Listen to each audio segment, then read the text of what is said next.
नमस्कार। Unacademy IAS में आप सभी का स्वागत है। और आज के डेली करंट अफेयर्स के आज के इस सेशन में हम आज के एक बहुत ही इंपॉर्टेंट टॉपिक पर डिस्कशन करने वाले हैं, जो कि काफी इंपॉर्टेंट है। हम लोग हमारे जो इंटरनेशनल लेसन का जो जीएस पेपर है, उससे ये जोड़ करके हम इसको देख सकते हैं। तो आप देखोगे कि न्यूज आज के न्यूज़पेपर में बहुत ही प्रमुखता से छापा गया, जिसमें क्या कहा गया है कि India refuses to sign draft statement at SCO meet over silence on Pahalgam terror attack, Balochistan mention. तो आप देखोगे कि चीन में जो है शंघाई कॉरपोरेशन और उनके जो डिफेंस मिनिस्टर्स हैं, उनकी बैठक हो रही थी। और यहां पर जो ज्वाइंट स्टेटमेंट रिलीज किया जाता है, उस पर भारत ने साइन करने से मना कर दिया है, क्योंकि भारत का यह कहना है कि जो ज्वाइंट स्टेटमेंट है, उसमें जो है भारत के जो कंसर्न है, खास करके जो पहलगाम अटैक हुआ था, उसको भारत वहां पर मेंशन कराना चाह रहा था एज ए टेररिस्ट एक्ट। वहां पर आप देखोगे इस उस पर वो जो ज्वाइंट स्टेटमेंट था वो साइलेंट था। लेकिन पाकिस्तान के बलूचिस्तान में जो ट्रेन अटैक हुआ था, ट्रेन पर जो अटैक हुआ था, उसको वहां पर मेंशन किया गया था। तो आप देखोगे इसी वजह से जो है हमारे जो रक्षा मंत्री हैं, उन्होंने इस ज्वाइंट स्टेटमेंट पर, या फिर कह सकते हैं जो ड्राफ्ट स्टेटमेंट था, उस पर जो है साइन करने से मना कर दिया। और काफी इंपॉर्टेंट है ये, क्योंकि एससीओ में भारत का ये जो स्टैंड है, वो भारत के एक पुराने स्टैंड को क्या करता है, क्लियर करता है कि बातचीत और जो टेररिज्म एक साथ नहीं चल सकते हैं। तो काफी इंपॉर्टेंट न्यूज है ये। आप सभी जानते हैं कि जो सांघाई कॉरपोरेशन है, वो भी एक बहुत ही इंपॉर्टेंट ऑर्गेनाइजेशन है स्टेबिलिटी के लिए, पीस के लिए। और काफी प्रमुखता से भारत इसमें अपनी बातों को रखता है। तो बहुत ही इंपॉर्टेंट है, India decline to endorse the joint statement at the Shanghai corporation organisation. आप देखोगे डिफेंस मिनिस्टर की जो मीटिंग चाइना में हुई है, उस पर जो है ये सारा का सारा यहाँ पर बवाल हुआ है। तो आप देखोगे कि काफी इंपॉर्टेंट है, इसको समझना बहुत ही जरूरी है कि भारत का जो रिफ्यूजल है वो कितना इंपॉर्टेंट है। क्या चाइना और पाकिस्तान एससीओ में भारत को अलग थलग करने का प्रयास कर रहे हैं, और एससीओ एज ए ऑर्गेनाइजेशन कितना इंपॉर्टेंट है। तो इन सभी मुद्दों पर जो है हम लोग बात करने वाले हैं। लेकिन इन सभी मुद्दों पर बात करने से पहले कुछ इंपॉर्टेंट इंफॉर्मेशन है, जिसको कि आपको ध्यान में रखना है।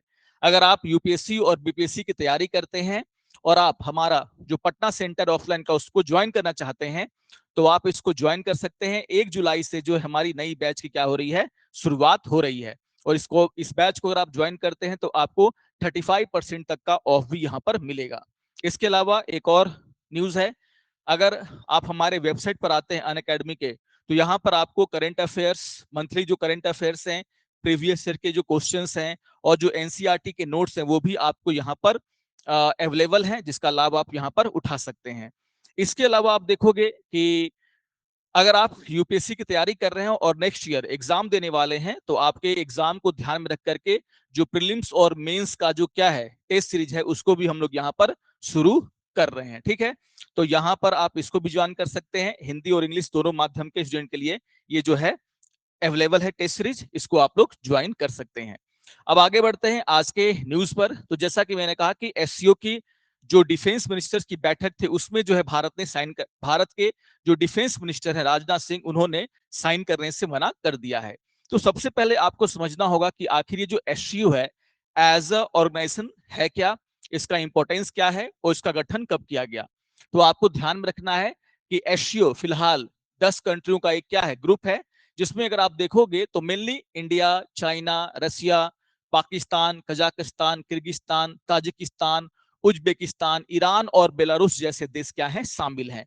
तो थोड़ा सा एग्जाम पॉइंट ऑफ व्यू से इन 10 देशों के नामों को आपको ध्यान में रखना है। लेकिन अगर हम इसके ओरिजिन की बात करें, तो आप देखोगे 1996 में रूस के पहल पर आप देखोगे कि सांघाई 5 नामक एक संगठन का क्या किया गया था, गठन किया गया था, जिसके मेंबर कौन थे, चाइना, रसिया, कजाकिस्तान, किर्गिस्तान और ताजिकिस्तान। और आगे चलकर कि यही जो संघाई 5 कॉरपोरेशन है, वो बदल जाता है किसमें, एससीओ में, संघाई कॉरपोरेशन में। तो इसके ओरिजिन को आपको समझना बहुत ही जरूरी है। अगर आप देखोगे तो इसके ओरिजिन को समझने के लिए आपको देखना होगा कि जब रूस का विघटन हुआ है ना, जब यूएस, आप सभी जानते हैं यूएसएसआर, और जब उसका विघटन हुआ 1991 में, तो उससे 15 देश निकले, 15 इंडिपेंडेंट कंट्रियों का क्या हुआ, जन्म हुआ। और आप देखोगे इस पूरे के पूरे रीजन में जो है कुछ जियो पोलिटिकल इश्यूज जो है निकल करके सामने आए, जिसमें आप देखोगे जो एक्सट्रीमिस्ट थे वो भी हावी हो रहे थे, जो इथनिक टेंशन था वो भी यहाँ पर बढ़ रहा था, आतंकवाद की घटनाएं बढ़ रही थी, और कहीं ना कहीं इन्हीं सब पर कॉपरेशन के लिए जो है सांघाई 5 का क्या किया गया था, गठन किया गया था, जो आगे चल करके क्या बन जाता है, एससीओ। तो आप देखोगे कि एससीओ का जो मूल उद्देश्य भी यही है कि टेररिज्म पर क्या किया जाए, एक दूसरे देशों का सपोर्ट किया जाए। लेकिन यहां पर आप देखोगे कि अभी जो है आपको ध्यान में रखना है कि जो एससीओ है उसकी कमान अभी किसके हाथों में है, चाइना के हाथों में। इसका मतलब है कि अभी जो भी मीटिंग्स होगी वो चाइना में होंगी, चाइना इसके एजेंडे को सेट करेगा। लेकिन चाइना को, या फिर आपको नहीं भूलना चाहिए कि जैसा कि मैंने कहा कि एससीओ का जो गठन हुआ था उसका मेन जो ऑब्जेक्टिव था टेररिज्म को क्या करना, खत्म करना, एक्सट्रीमिज्म को क्या करना, खत्म करना। और इसलिए आप देखोगे कि regional anti terror structure rats के नाम से यहां पर आप देखोगे एक संस्था है जो कि क्या करती है, देशों के बीच में टेररिज्म को लेकर के जो कार्रवाई कैसे वो किया जाए, एक दूसरे का कैसे सपोर्ट किया जाए, कोऑपरेशन कैसे बढ़ाया जाए, इसको लेकर के ये क्या करता है, काम करता है। लेकिन इसके बावजूद यहां पर आप देखोगे जो चाइना में मीटिंग हुई है वहां पर जो है सीधे सीधे अगर आप देखोगे तो भारत का जो टेरर कंसर्न है उसको यहां पर शामिल नहीं किया गया, जिसके कारण भारत ने ज्वाइंट स्टेटमेंट पर साइन करने से मना कर दिया। देखिए एससीओ में पहली ऐसी स्थिति नहीं थी। एससीओ में आप देखोगे रसिया का डोमिनेंस था, रसिया एक डोमिनेंट कंट्री थी। लेकिन यूक्रेन वॉर के कारण आप सभी जानते हैं कि रसिया 2022 से क्या है, यूक्रेन के वॉर में फंसा हुआ है। और इसके बाद से ही आप देखोगे चाइना ने अपना जो स्ट्रांग होल्ड है वो एससीओ में क्या कर लिया, स्थापित कर लिया।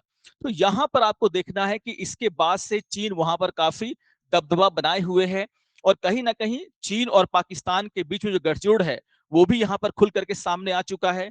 आपने देखा था कि ऑपरेशन सिंदूर के दौरान भी जो चाइना ने जो है पाकिस्तान को लॉजिस्टिकल सपोर्ट देने की भी बात कही थी।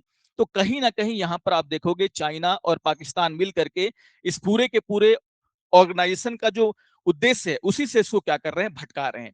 और भारत का ये साफ साफ कहना है कि भारत टेररिज्म पर कोई भी कॉम्प्रोमाइज नहीं करेगा।